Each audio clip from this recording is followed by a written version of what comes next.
গাইডের পেছন পেছন হাঁটছি। মনের ভেতর তুমুল উত্তেজনা কাজ করছে। সামনে পাঁচিল দিয়ে ঘেরা জায়গাটিতে রয়েছে 3টি কবর। এর মধ্যে কারা ঘুমিয়ে আছেন সেটি জানবো গাইডের কাছ থেকে। এটা হচ্ছে নবাব আলীবর্দীর বেগম, এনার নাম হচ্ছে শরফুন্নিসা বেগম, সিরাজউদ্দৌলার নানি। ইনি হচ্ছেন নবাব সিরাজউদ্দৌলার খালা ঘসটি বেগম, যে ঘসটি বেগম সিরাজউদ্দৌলার সঙ্গে ষড়যন্ত্র করে যুদ্ধ লাগিয়েছিলেন, সেই ঘসটি বেগম।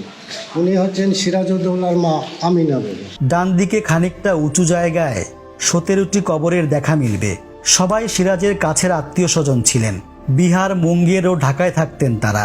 মিরন তাদের সিরাজের সঙ্গে শেষ সাক্ষাৎ করিয়ে দেওয়ার মিথ্যা আশ্বাস দিয়ে ডেকে এনে খাবারে বিষ মিশিয়ে হত্যা করেন। নিহতদের মধ্যে শিশুও ছিল।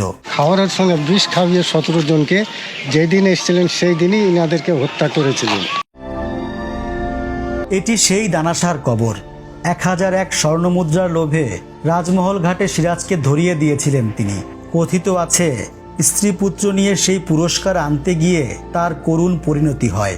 পাশের 2টি কবর তার স্ত্রী ও পুত্রের। সিরাজের সমাধিঘরে ঢোকার আগে বাঁ দিকটায় পাশাপাশি 3টি কবর আছে।